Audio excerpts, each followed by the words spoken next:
The topic of our briefing today is the Kushner Plan and the Bahrain Economic Workshop, an official Palestinian perspective. Our special guest speaker today, or in person, I guess, since we are in this awkward situation of having to do the conversation via Skype, but as the saying goes, if Hanan Ashrawi can't come to Washington, Washington will go to Hanan Ashrawi. And so that's the purpose of this briefing today.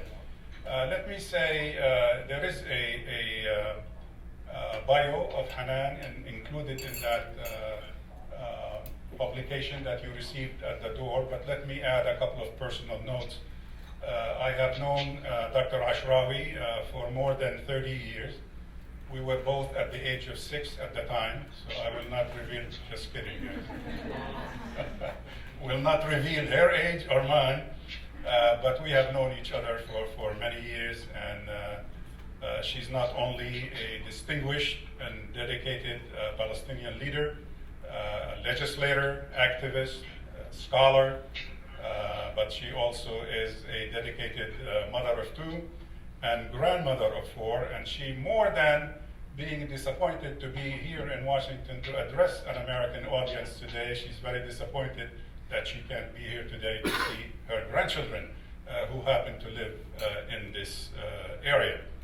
But we have, again, just a reminder, an audience that's Middle East savvy like yourselves, do not need an introduction of Hanan Ashrawi. You know the name, you know the person, you know the face. She has been kind of an omnipresent, if you will, person with regards to Arab-Israeli and particularly Palestinian issues. And she came to the forefront, if you remember, during the early 90s, particularly with regards to the Madrid Peace Conference and the important historic role that she played as a spokesperson for the Palestinian team in those negotiations. And having watched that personally and worked with her before and during that period to facilitate a lot of her meetings at the time through a previous affiliation that I had at the time with the National Association of Arab Americans, I was privy to some of these meetings and attended some with her, and I wish that everybody would really know all the details and all the impact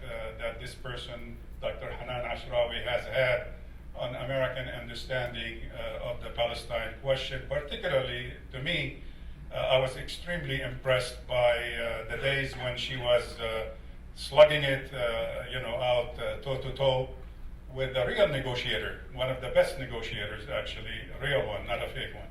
At the time, that's Secretary Baker, who was in charge of the negotiations on behalf of the United States. Hanan has been honored internationally with so many awards. I won't bore you with all of them. I would just like to mention a couple of those. Back in 2016, the most recent one was the French decoration that she received, Officier de l'Ordre National de la Légion d'Honneur. And 2005, she received the Mahatma Gandhi International Award for Peace and Reconciliation. And not to ignore the other side of the world, she also received in 2003 the Sydney Peace Prize, among at least 10 or 12 other prizes, well-deserved and earned the hard way. And therefore, we are very delighted and honored to have Dr. Hanan Ashrawi join us today, even though it's via Skype rather than in person.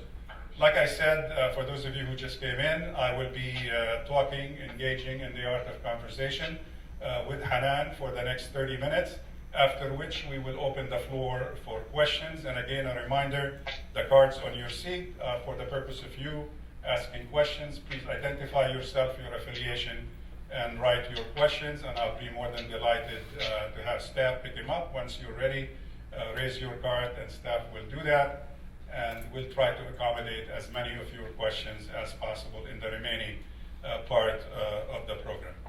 Dr. Ashrawi, on behalf of the center, welcome. Delighted to see you and delighted to have you today. Let me start with kind of the elephant question in the room. The obvious issue of your appearance via Skype with us today. Why aren't you here in person this morning? Very simply because I don't have a visa. But first of all, let me thank you for your invitation, and let me thank your participants, not audience, for coming here this morning or this evening, our time. And I'm very sorry I can't be with you in person. It would have been much more fun because as an academic, I always like to see people's faces and eyes and make sure they're with me rather than just see one person. And I love you dearly, Khalil, but I think you and I just watching each other isn't conducive to a broader conversation. But thank you anyway, and it's wonderful to be able to bridge the not just the gap, but the visa rejection. I had applied normally because I've been coming to the States, as you know, for since the late 60s. And I studied at the University of Virginia, where I got my PhD, and I got several awards and honorary PhDs from the USA, and I met many presidents and secretaries of states and everybody anyway of state. But still, this administration decided that I wasn't welcome. And I thought it was rather petty and vindictive, I said at the time, because there is no real reason to deny me a visa, unless it is the fact that they don't like my criticism of this administration, of their positions, of their illegal unilateral actions, and of their fictitious peace plan that has not materialized anyway, fortunately, except on the ground. So, because I don't want to be deprived of speaking out and of engaging with people in the States, and because you kindly invited me to do so, I feel that it's absolutely imperative now to maintain a dialogue, to maintain the conversation, to maintain our presence, because silencing the Palestinian voice and preventing any kind of positive engagement is not in anybody's favor. I mean, I think it's really very dangerous to start talking only to people who are yes men or yes women, or to silence voices who are candid and honest on issues. And I've been more than honest quite often. I've been blunt, but it's okay. I think this opportunity is a positive one, and I'm happy to be able to take advantage of it. All right, thank you for your answer. And you hinted in your answer that essentially, I mean, this is not a personal issue, and you do not necessarily give the personal aspect as much importance as the larger picture for your denial of visa. Let me ask you this. Could you expound a little bit more on what is the state of the bilateral relationship right now between Washington and the Palestinian people? Yeah, well, it has picked up on some of the worst practices of previous administrations, but it has developed them into a real art form. For example, all administrations generally use the approach of giving Israel advance payments and rewards and positive inducements and so on, and of using pressure and threats and blackmail and against the Palestinian people and putting us on probation. We have to prove we deserve everything. Now this has gone to the extreme. But anyway, so now this administration, because we rejected the fact that it had recognized Jerusalem, occupied Jerusalem as the capital of Israel, because we did not accept the fact that it tried to redefine Palestinian refugees and destroy UNRWA, the agency that is entrusted with looking after Palestinian refugee rights and so on, because we do not approve of the negation of previous promises like the two-state solution or the 67 boundaries and so on, because we don't like the fact that they dropped the term occupation from the lexicon, the political lexicon, and because they still do not consider settlements as illegal and so on, they began a series of steps, other than the unilateral steps that they took to prejudge the real issues of negotiations or of a solution. the issues that need to be resolved. They took unilateral actions, destroyed their credibility and the prospects of peace, and then they blamed the Palestinians because there is no peace process. So they started by closing down our office in Washington, and then moved ahead and closed down the American Consulate General in Jerusalem, which was established in 1844 as a diplomatic mission to the Palestinians, to Palestine. There was no Israel in 1844. So in a sense, they closed that down, and I said they're not just trying to distort our future, they are trying to forge our past, because we did have diplomatic relations. And they moved beyond that to defund all of projects, all of assistance to Palestine, not just UNRWA, but also Jerusalem hospitals, the scholarships, the infrastructure projects. AID has stopped working. It has also gotten rid of many, if not all, the Palestinian employees that they had. And it moved beyond that. And then we had a series, all the time, we had a series of tweets and statements and so on, blaming the Palestinian leadership and trying to say that it's all our fault, that the envoys like Greenblatt and Kushner or even Friedman, that they care more about the Palestinians than the Palestinian leadership. So now the plan is bash the Palestinian leadership. Another misconception, another erroneous assumption, the fact that all you need to do is change the Palestinian leadership or go over its head and talk to the people, and you will find more moderate, more acquiescent attitudes or alternative leaders. And so as part of this pattern of bashing the Palestinians, of targeting the leadership, of trying to convince the Palestinian people that you have an American administration that really wants to alleviate the suffering of the Palestinians, if only they didn't have such an intransigent and calcified leadership. So in a sense, this is part of it, I believe. It's in many ways it is collective, but it also translates itself into individual measures that affect our lives. I mean, and I found out that there are many people, not necessarily the political leadership, who have been refused visas or who haven't been answered at all for that visa request. But that is just a symptom of a much larger and insidious and really very destructive pattern that has turned Palestinian-American relations into a confrontational system, whereby the U.S. moved from being extremely biased in favor of Israel to being complicit in Israeli crimes and being a partner in the occupation, and therefore taking the side of Israel, constantly acting not just like apologists for Israel, but like advocates, like Israeli spokespersons, even the most extreme, settler, ideological, fundamentalist language that we hear coming from the White House and from State Department. This is the language that even within Israel, many Israelis don't like to hear it. And yet we hear it coming from American administration officials. And this is really a first. Yes. I mean, it is taking bias to an extreme identification. Hanan, a couple of weeks ago, I was participating in a think tank roundtable discussion by invitation, and probably some of the key specialists in Arab-Israeli matters were around the table. And one guy, I was a bit taken aback by his characterization of the ongoing clash, if you will, between Washington and Ramallah, or Palestine in general, by saying that Washington or this administration has essentially declared war on the Palestinians. And of course, he reiterated what you just said, all these steps, plus some additional. Your list was not necessarily comprehensive. One could add, probably as you implied, a few more items to that. Do you agree with that assessment? I mean, how do you guys in Palestine look at these steps that have been taken against you? Is it really that serious? Is it a declaration of war, essentially? Yes, it's not a declaration of war. It's an actual confrontation, and it's an actual assault. It's an aggression.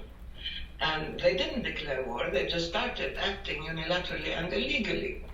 And in a sense, they turned us in a situation of total hostility where either we succumb or surrender or accept the mentality of defeat, as Daniel Pipes and then Jared Kushner said, the Palestinians have to accept the fact that they're defeated, and therefore they have to accept what we have to tell them to do. So in a sense, yes, it's a situation of tremendous hostility. Now, the Palestinian public as a whole are even much more inflamed and much more upset than even the leadership. I mean, this is, again, another fallacy that the American administration holds on to, is the fact that the Palestinian people are more moderate and it's just this leadership.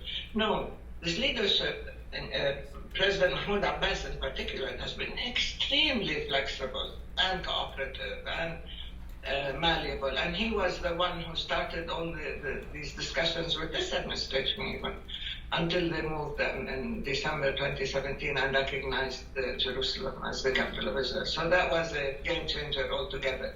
Now, all these steps and all this escalation and all this defense of the worst that Israel is doing, of the most extreme racist policies and measures of the Israeli government, this defense and collusion with Israel turned them into part of the occupation. So now, before, even though we knew all administrations were biased, at least they maintained a semblance of, let's talk, let's discuss things. They maintained the two-state solution. They maintained 67 borders. They maintained the need to end the occupation, which began in 67. But this transformation has, as I said, turned them from being biased to being part of the attack against the Palestinians, part of the occupation, and not just any part of the most extreme fundamentalist elements within the Israeli political system. Let me take the conversation to a specific step undertaken by the administration, the one that took place on May 19. The U.S., as you know, and the state of Bahrain issued a joint statement announcing that they together will be hosting a workshop, economic workshop essentially, that they dubbed as Peace to Prosperity, which will be held later this month, June 25th and 26th in Manama. Why did the Palestinians boycott this workshop from its very inception? Are you against peace or against prosperity? That's a good question, yes. I think the title of the workshop is the misnomer, not our attitude. Look, this has been tried before. All you need to do is give a few handouts to the Palestinians, is make them feel that they can have a better life, that the economic solution, which, Netanyahu called the economic peace, and which has been tried before, repeatedly, dating back to the 80s. It's not a new idea, but it's a way of circumventing the real issues. When you do not have the will, the vision, the knowledge, the know-how, and the history of respecting international law, of understanding the components, the building blocks, the issues that have formed this conflict, when you are not willing to respect the requirements and imperatives of peace, when you have treated one side as being definitely inferior and not worthy of the protection of the law, and another side as having, an upper hand and can act with impunity and so on, and then you totally ignore the political and legal dimensions, which are the real issues, and you say, all right, let's carry out some cosmetic changes. We can make your prison cell a bit more palatable. We can maintain the occupation, but then we can give you a fistful of dollars, and let's see how you would feel about that, and so on. This is not the issue. Israel is a bottomless pit when it comes to funding and money. Remember in 2002? The tanks were around this house. They destroyed the roads, the infrastructure, the electricity pylons, the telephone poles, the water, everything. And I told the army, there were tanks around my house. I said, what are you doing? Well, they said, don't worry, the Europeans will come and rebuild. So the issue is not money. The issue is the occupation. The issue is the fact that we have no rights, that Israel steals our land, our resources, controls our boundaries, our entry and exit points, our airspace, our territorial waters. It controls our lives. It can demolish your home at will. It is doing so now in areas A, because one 1,000, I think, people are going to be without homes because they don't like the fact that their homes are too close to the wall, the illegal wall that Israel built. So your home can be demolished, you can be deported, you can be killed with full impunity. So in a sense, it's not, this is a side issue. This is a way of circumventing the real issues, but and at the same time giving Israel a free hand to pursue its own policies and preventing anybody else from coming up with a political initiative, because the Americans always have ideas, huh?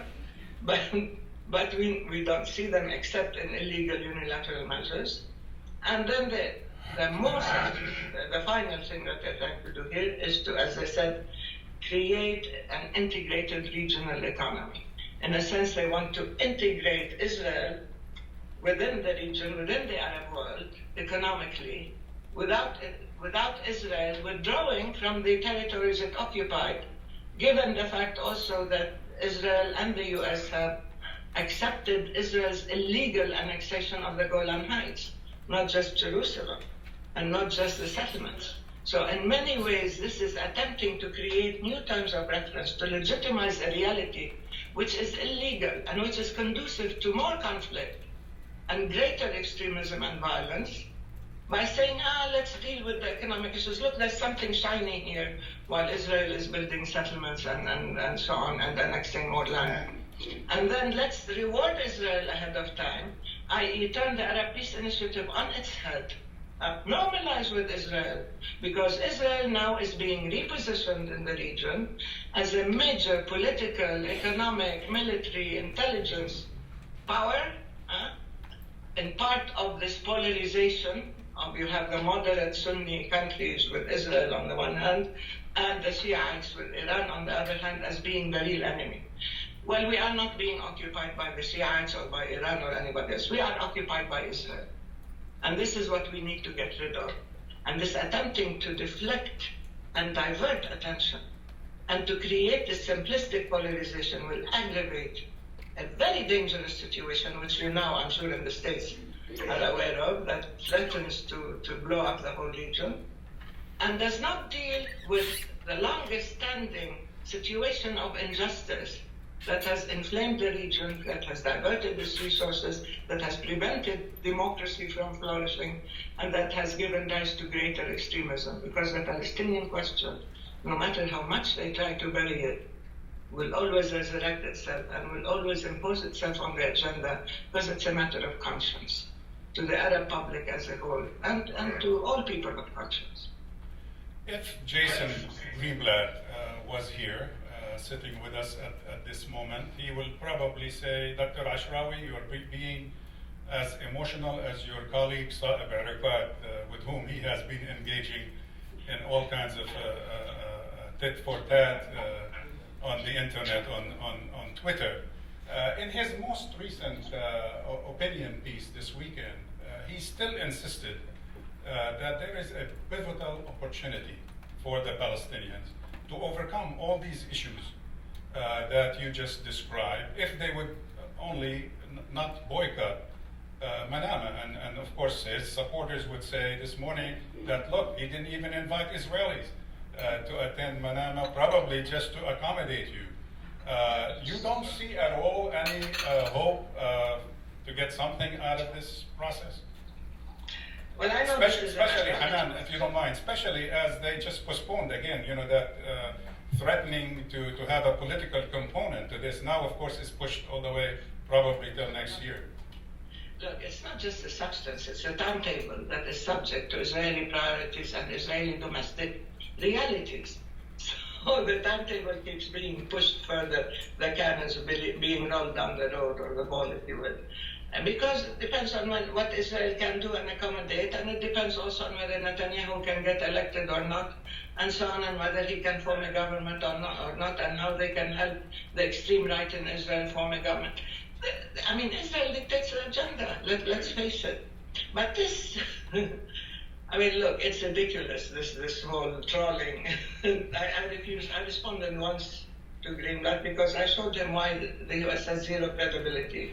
And I stopped. I'm not interested in engaging in this tit for tat on Twitter with Greenblatt, but it seems that he has targeted Saab and Saab responds and so on. But look, there has been a study of this Twitter, I don't call it diplomacy, psychology, where people decided that they came up with the fact that the vast majority of the messages and tweets and so on had to do with Palestine bashing and criticism of Palestine and total support of Israel in everything that it has done. There was maybe even one, I don't think there was one Twitter criticizing Israel for anything, one tweet.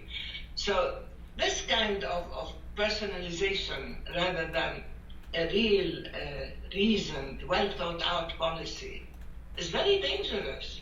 It's not, I mean, it's our lives, yes, it's personal, but the issue is not individual. It's not attacking the person and then you can have a better policy.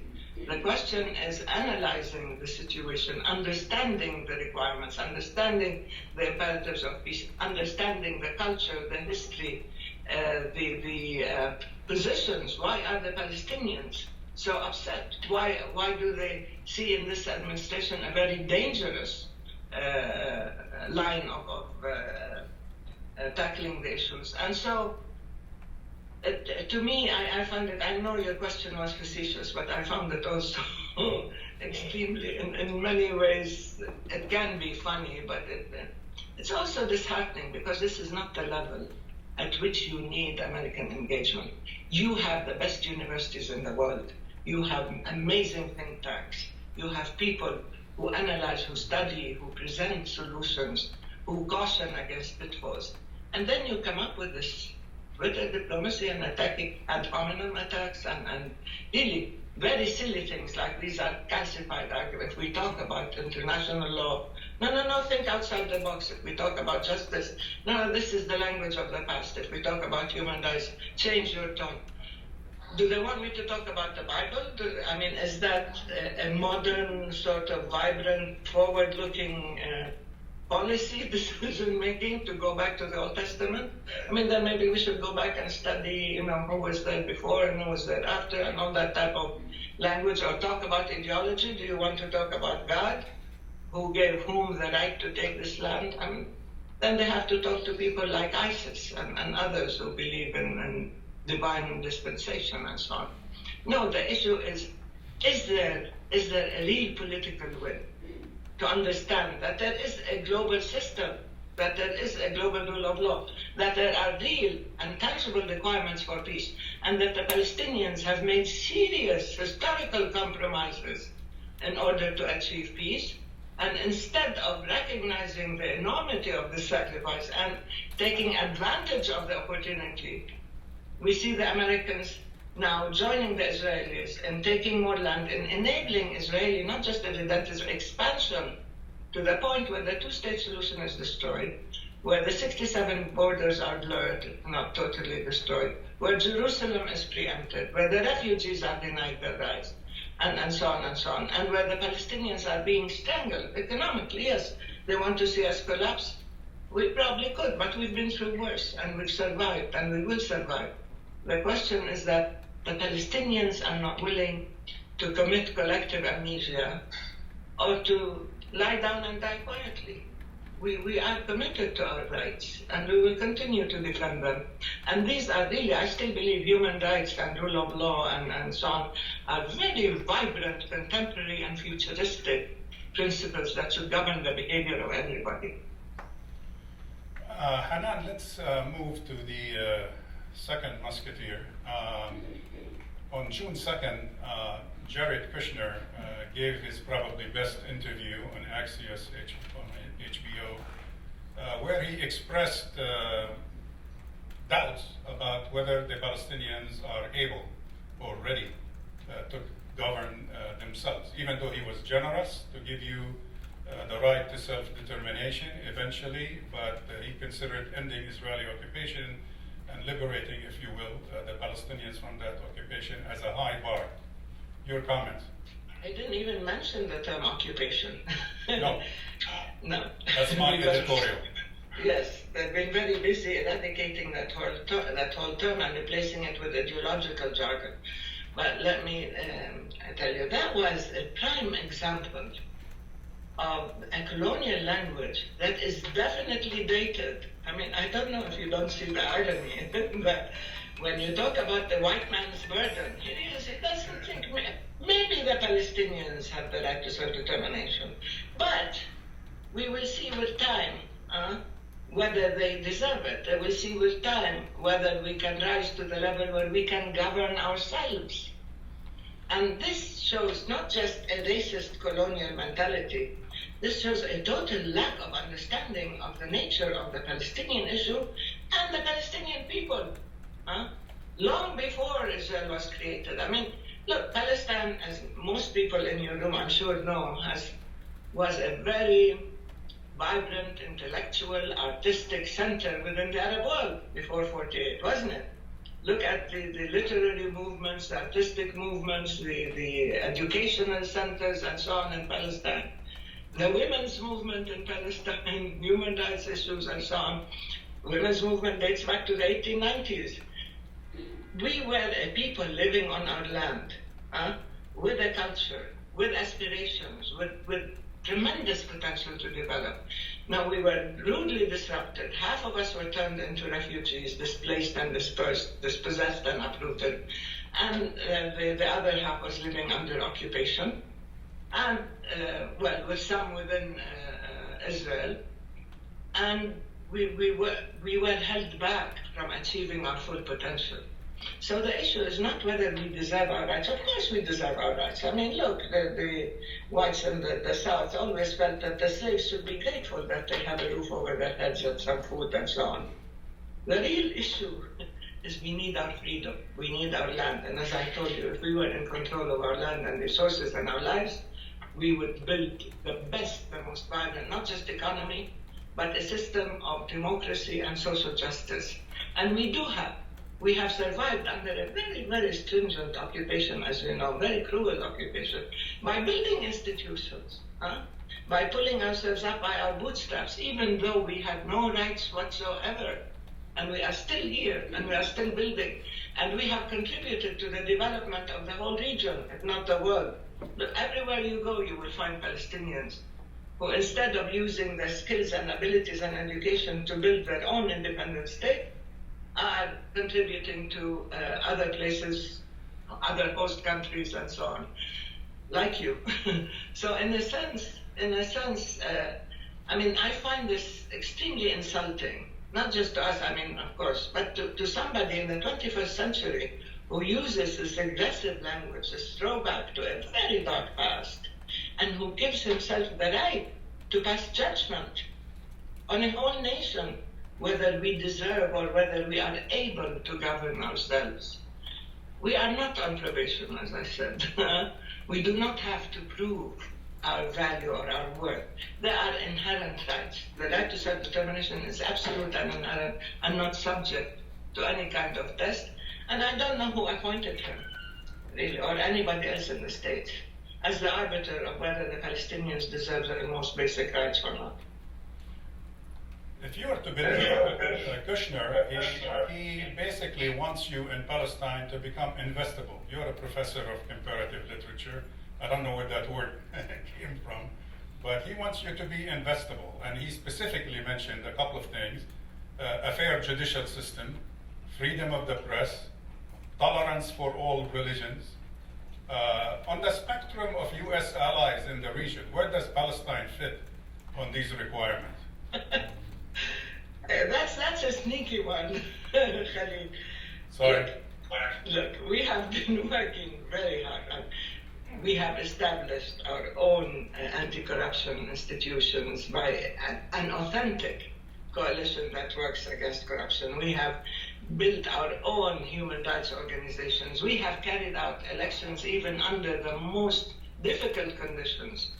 And of course, we have tremendous obstacles. I'm not justifying any of our shortcomings. If you want, I can list them. I know them. But at least we have built our own system of checks and balances under the occupation. Now, the issue is not whether we need to have an independent state in order to have free and fair elections. Now, we are calling for elections. Israel has just introduced a bill to punish by imprisonment anybody, any Palestinian activity or official activity in Jerusalem.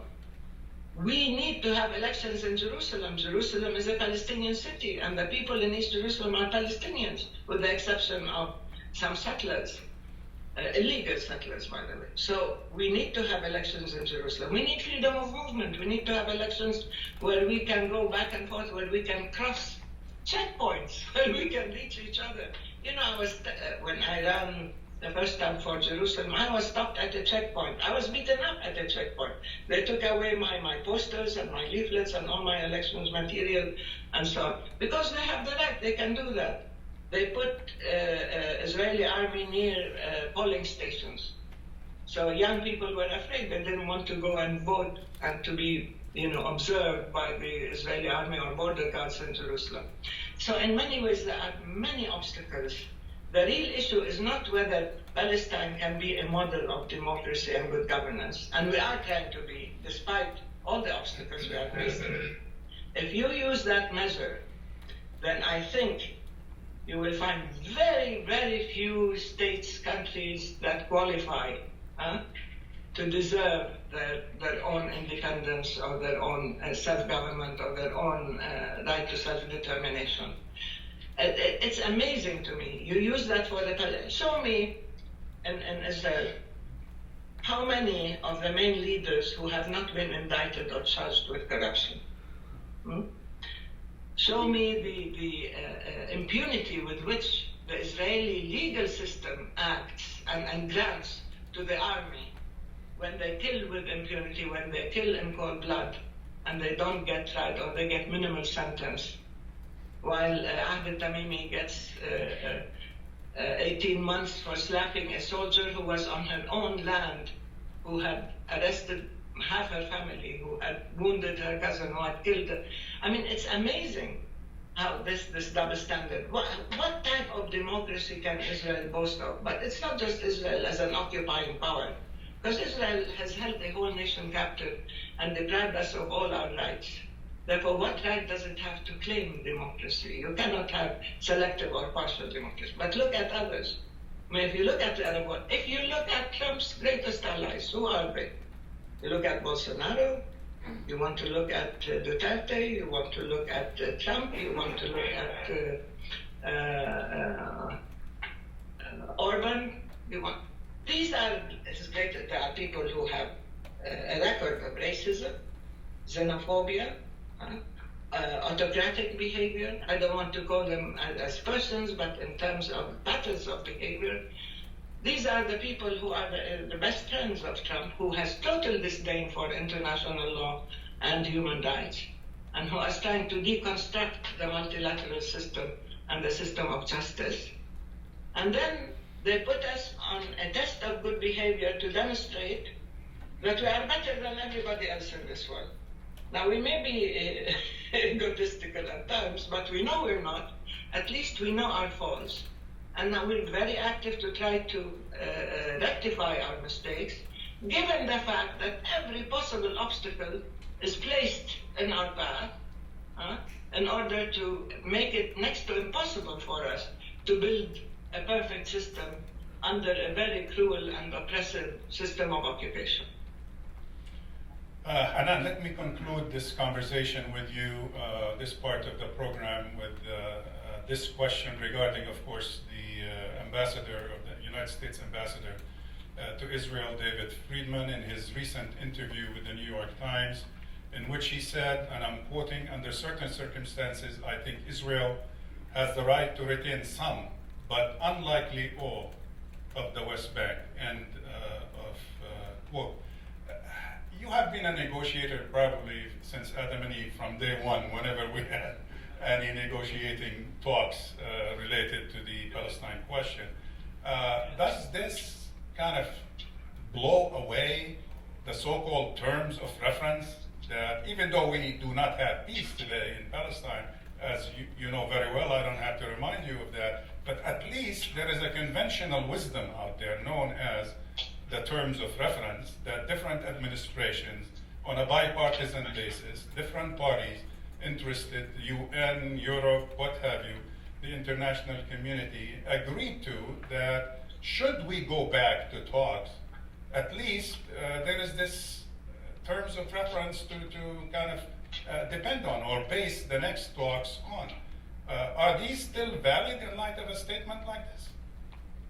Look, this statement not just violates the long-standing terms of reference and American declared policy, they violate international law. They violate international humanitarian law.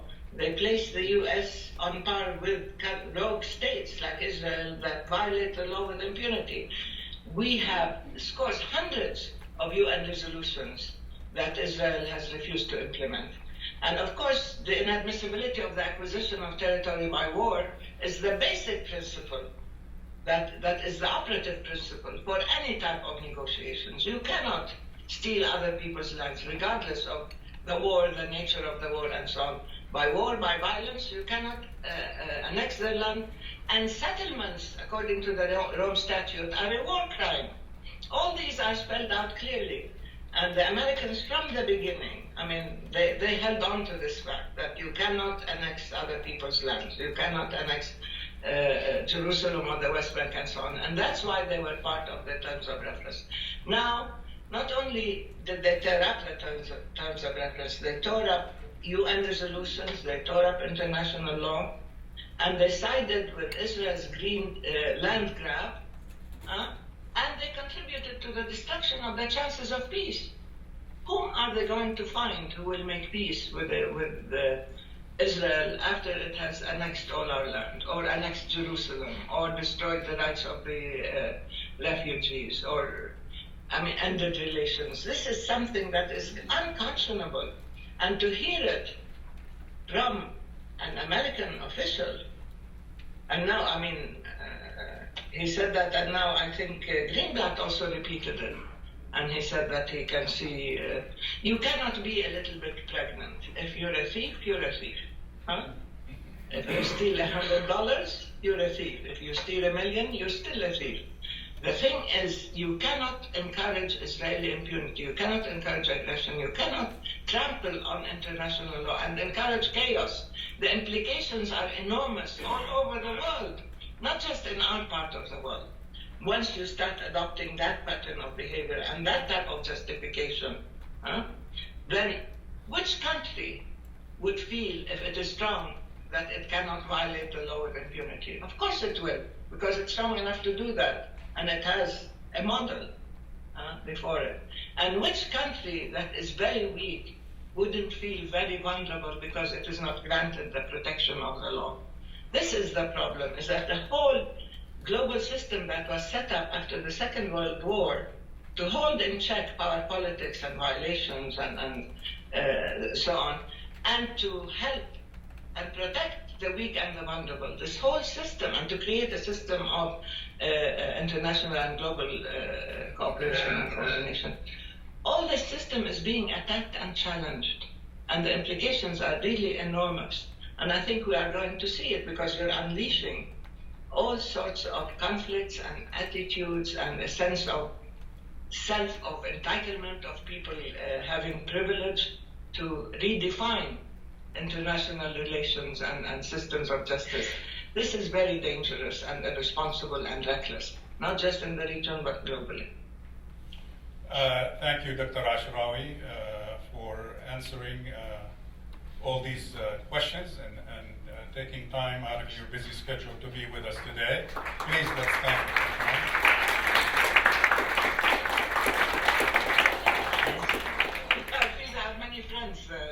Yes, you do. Let me start with the questions from the audience, and we will spend the remaining 20 plus minutes presenting these questions to you. The first one is from Ishan Tarour from the Washington Post. Are you encouraged by the strong anti-Netanyahu positions taken by members of the list of Democratic presidential candidates? Look, it's not being anti-Netanyahu. It's being reasonable and responsible and understanding the gravity of the situation, and therefore criticizing irresponsible and dangerous behavior.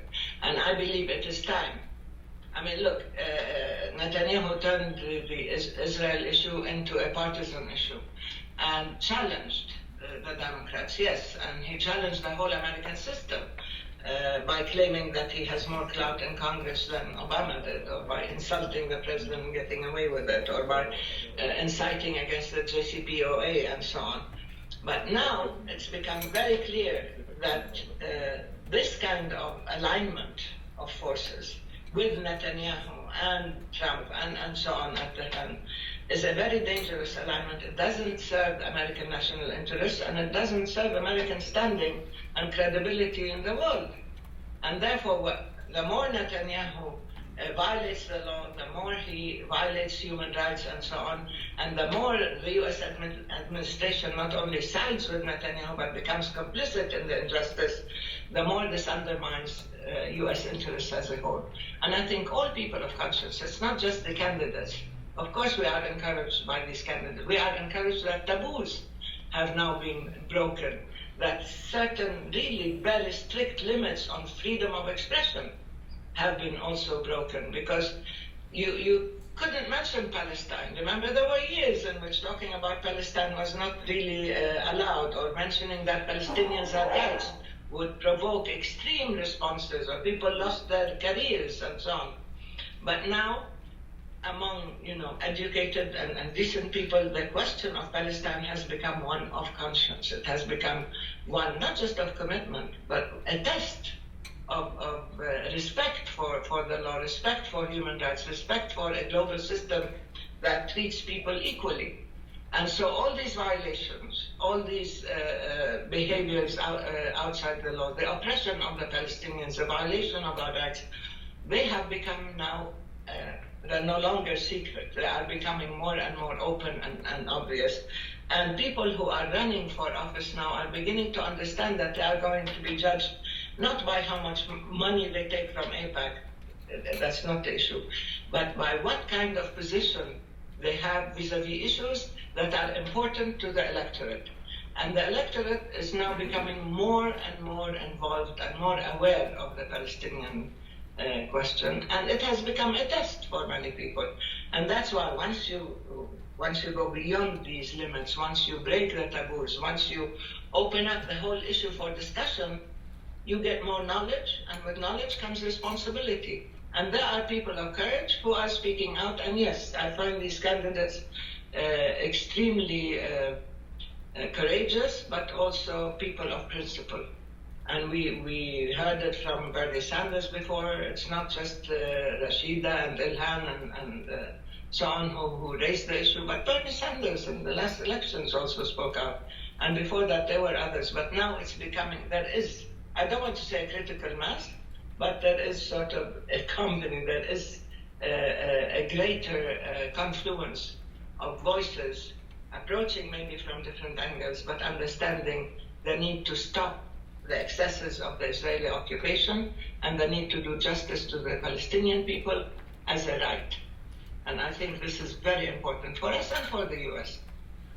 You did just mention Bernie Sanders, and Avram Reisman from Georgetown University asks if there is a Bernie Sanders administration in 2021, what would you advise that administration how to proceed on achieving peace between Israelis and Palestinians?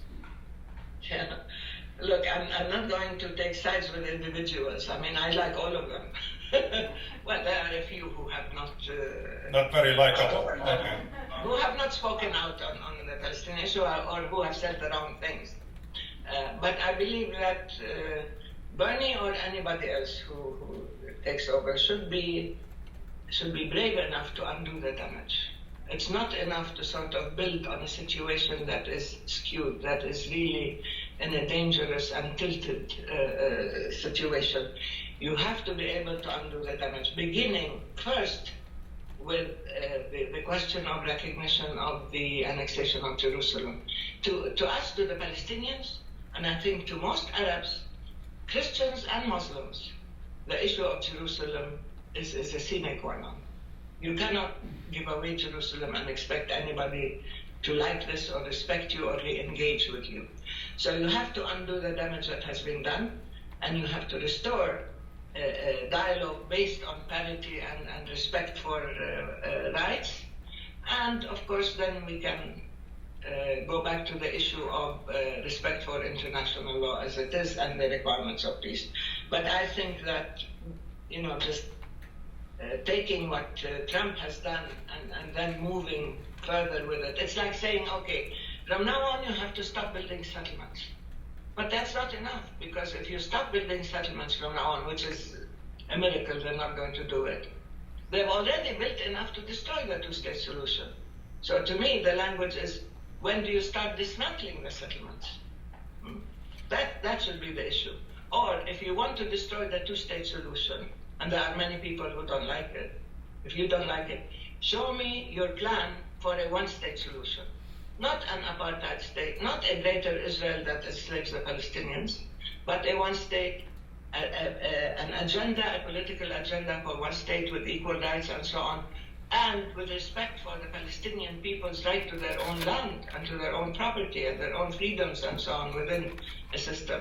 But you're destroying one thing and you're not providing an alternative that is workable. Because greater Israel is not workable. An apartheid state, a de facto state, is not workable. And if you destroy the two-state solution, which you're doing, then it means that you have condemned the region to perpetual conflict, and there will be conflict. So what I'm saying is that start by tackling the real issues. Start by undoing the damage. Jerusalem, refugees, borders recognized, 67, and so on. The Palestinian right to self-determination is non-negotiable. Once you start doing that, then you are back on track, putting the U.S. and the American people in line with the principles of justice and rule of law. Haydar Sharakshi from Al-Bawaba website has a question about Jordan. King Abdullah has made it clear in recent statements that Jordan doesn't necessarily speak for the Palestinians, but at the same time, Jordan is concerned that it doesn't want to be railroaded into another homeland for the Palestinians. Would you care to comment on the irony involved in this? That's right. Jordan, I really feel sorry. We know where we are, but Jordan is between a rock and a hard place, frankly speaking. Because anything that happens in Palestine has a direct impact on Jordan itself. And it is under tremendous pressure by this administration to go to the Bahrain conference or workshop. And it has a certain relationship with the U.S. that has created a dependency in Jordan. And therefore, when the U.S. administration decides to put pressure, they know where it hurts. They know how to put pressure. Now, on the one hand, they cannot afford to say no. On the other hand, they cannot afford to go and be part of a plan to normalize with Israel and to reward Israel, while the U.S. and Israel have given away Jerusalem and have destroyed the refugee rights and so on. And as you know, there are many refugees in Jordan. And as you know, anything that happens in Palestine has a spillover effect in Jordan. So damned if you do and damned if you don't. But I think King Abdullah tried to maneuver by saying that we cannot have any meeting or conference or workshop or whatever that discusses our fate and we are absent. We have to be there to find out what is happening. Now, you can easily find out what is happening, but we do understand the position of vulnerability of Jordan. We do understand the fact that saying no might be very costly for them in ways that are extremely difficult. We don't like, to see the Arabs sort of fall in line and accept the Kushner Plan and so on. But just by being there, to many people is a response. But to us, as Jordan said, we will be there, but we will present a Palestinian point of view. Now, they're not going to sign on our behalf. Nobody will represent us. But at the same time, we understand the Jordanian dilemma. We're not going to sit there and condemn them. We know what their situation is. And we hope that the use of pressure and threats and so on by the Americans will not be misconstrued as acquiescence by the weaker parties. Another question from a journalist, Mahmoud Belhammer, asks regarding the deal of the century. What is the Palestinian expectation? I mean, if that deal is ever announced, and you mentioned earlier in your remarks that it keeps getting postponed. Now it's been postponed toward the end of the year until after the Israeli elections and the formation of a new government, if they succeed to do that. What would you expect in that deal? Well, no, it's going to be postponed depending on the Israeli timetable, as I said, and on Israeli priorities in terms of the language, in terms of the verbal presentation of the so-called ultimate deal that Trump talked about. But come November, which is the supposed date for the revelation, and you will see that everybody will be engaged in American elections and primaries and getting themselves in position. And this will be, again, probably a non-starter or a non-issue, I don't know. To many people, it is fictitious, but to the Palestinians, we see what is happening on the ground. I mean, when you see what the unilateral steps that were taken to prejudge all the real issues, what is left? What is left is to fight these steps, is to undo the steps.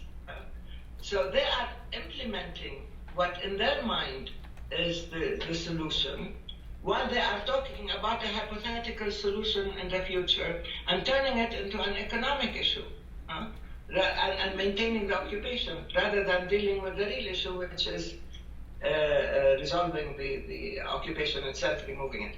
Now, there were certain leaks here and there, as you know. There was a leak, I don't know how true it is, of the new Palestine, which is a sort of autonomous Bantustans under Israeli sovereignty and so on, with an alternative Jerusalem. If we need it, if we want it, they can give us Abu Dish or a Ram or whatever. All these leaks in many ways violate all the basic requirements of peace, everything that we've heard. It's not new Palestine that we need. It is not the Bantustans that are under Israeli sovereignty. It is not Israel annexing vast areas of Palestinian land that will end the occupation. This will only, again, postpone or create grounds for further conflict and further confrontations, and also further extremism and violence, because when you hear the language of fundamentalism, extremism, and power politics, it makes it a free-for-all. I mean, there are people who will use the same.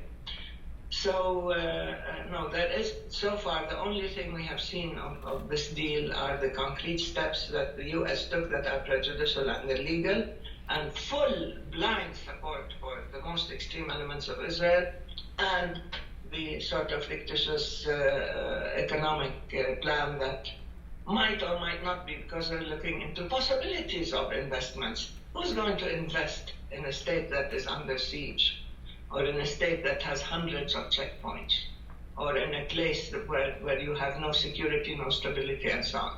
That any, economics 101 will tell them that there is no investment when you have a situation of occupation and conflict. But anyway, I think it's entirely misguided, and all these leaks are counterproductive. And you really need people who understand what the requirements are, who understand reality and international law and politics and the most basic requirements of policy positions. And I think there's a lot that you as think tanks and educated people can do to inform or to guide or to change what is happening nowadays. There are several questions, actually 4 of them, that pertain to the Bahrain conference with regards to the fact that there are several Arab countries participating in that. So the questions from Ali Harb, Middle East Eye, with Joshua Keating from Slate, and others. Given that, do you see that these Arab countries have become basically, are they part of the supportive of the occupation? Have they abandoned the Palestinians? How do you in Palestine look at their participation? We see them as people who have adopted this polarization within the region and who have cast their lot with this American administration. And in many ways, I mean, even if they say no on the issue of Jerusalem, even if they say no on the issue of refugees and so on, in many ways, by going to this conference, they are sending the message that we will play ball if the issue of Iran and the issue of this polarization is dealt with to our own interest and if our own security is at stake. There are many people, many leaders in the area who see it that way. But to us, of course we are disappointed. Of course, Palestinian public opinion is extremely upset that there are people who are going to this conference. But it's their right to decide, it's their right to choose, and it's also the right of their people and others to assess where these people stand. But I don't think that you will find any Arab leader who will accept the giving away of Jerusalem or the undermining of Palestinian rights, including refugees. And I think at a certain point, this is one of the most difficult periods in the region and in the Arab world, which is extremely dysfunctional, as you know, which is extremely unstable.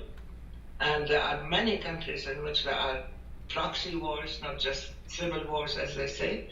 So this transition within the Arab world, it's not just the Gulf, but you're looking at areas like when you look at Yemen, when you look at Libya, when you look at Syria, even Iraq now.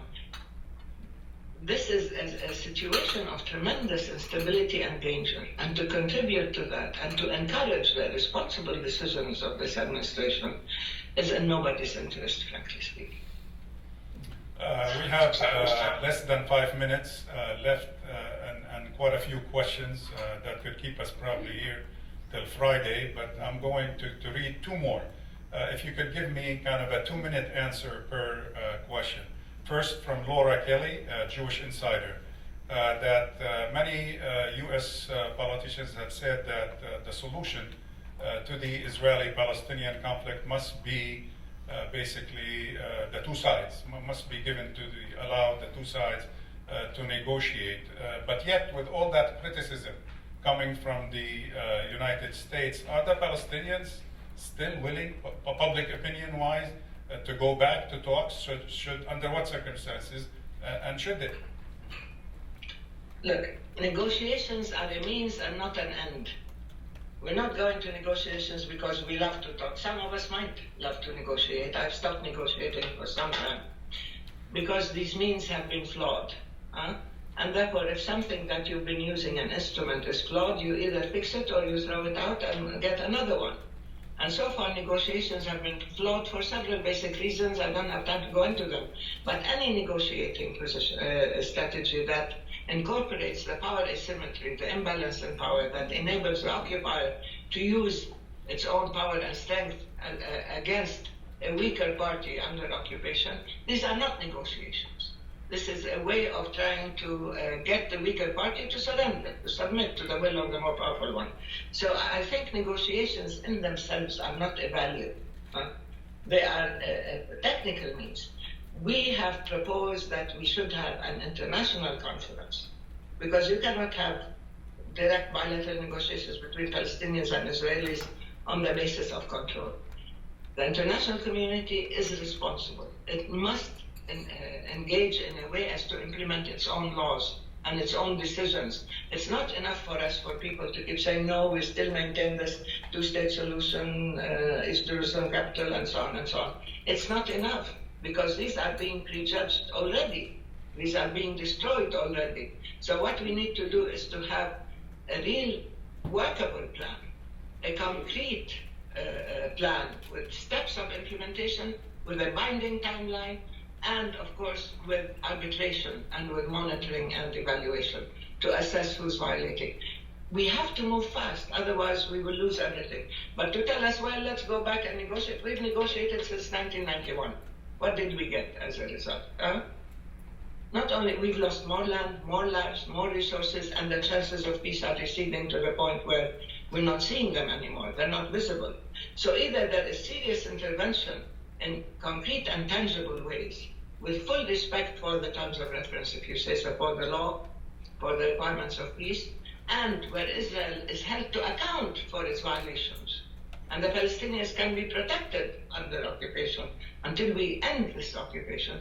Then there is no chance of going back the way we were repeating the same thing over and over again, with no protection, with no real impartial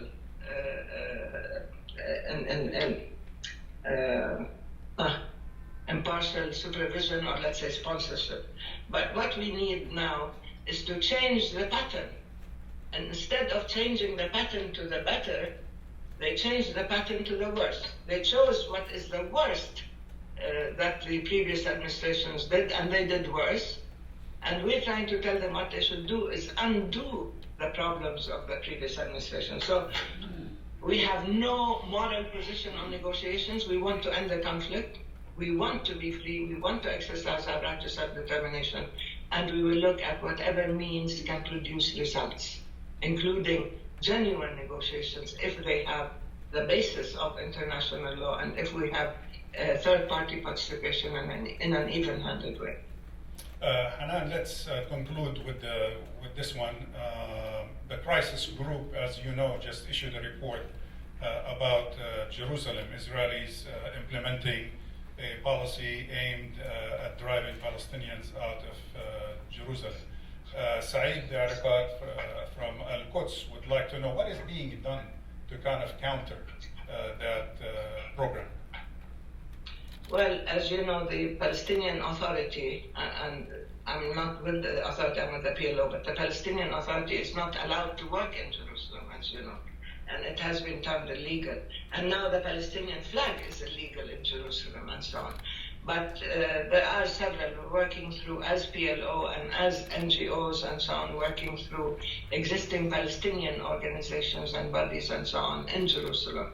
There are many things that can be done and have to be done, but Israel does not, even when it just legislates unjust laws and draconian measures and laws for Palestinians in Jerusalem, even those it violates and goes beyond them. I mean, the issue of home demolitions, the issue of land confiscation, the issue of the triple siege of Jerusalem is subject to whether by the settlements or by the army or by the wall.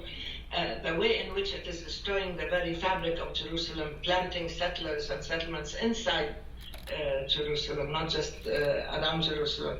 The way in which it is allowing all the infrastructure in East Jerusalem to collapse and not providing any services while charging exorbitant taxes and so on.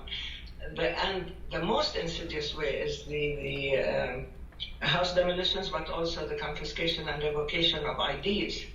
Because, as you know, Israel turned Palestinian Jerusalemites into residents of their city and then legislated laws that they have to prove that Jerusalem is the center of their lives in a variety of ways. Otherwise, they lose their IDs. And if you lose your ID, you immediately go into limbo. You cannot get a Palestinian ID because that depends on the Israeli computer that recognizes Palestinian IDs. And you don't have a Jerusalem ID, so you don't exist. You have no rights anywhere. This is extremely serious. And over 15,000 Palestinian IDs have been revoked. But now the issue of the strangulation of Jerusalem, depriving you of your right. For example, there is a serious lack of schools and schoolrooms in East Jerusalem. If you build, they don't give you permission to build. And if you don't build, if you build without permission, they tear it down. Or they make you tear it down because it's more expensive. They charge you for tearing down your house and your building. But if you send your children to schools outside Jerusalem, since there is no room for schools, then Jerusalem is no longer the center of your life. Then they can take away your ID. All sorts of draconian laws and measures and harsh measures are used against the Palestinians in Jerusalem, in addition to the whole transformation and creating a forgery of the city, including changing the names of the streets. I mean, we need hours to talk about what they're doing.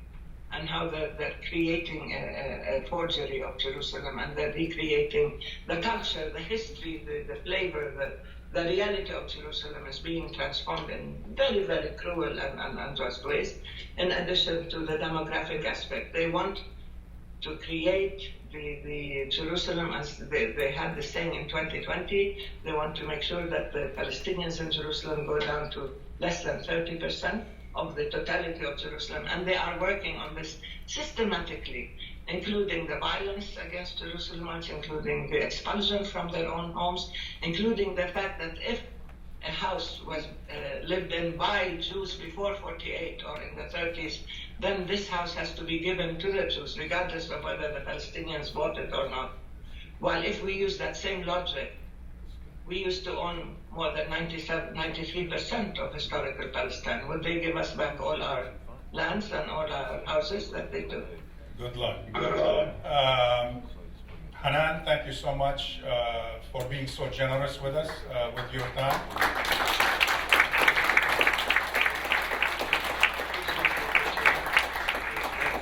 Thank you, everybody. Next time, we'll be here in Washington. Hope to see you soon. Thank you, ladies and gentlemen, for being with us today. Hope to see you in future events.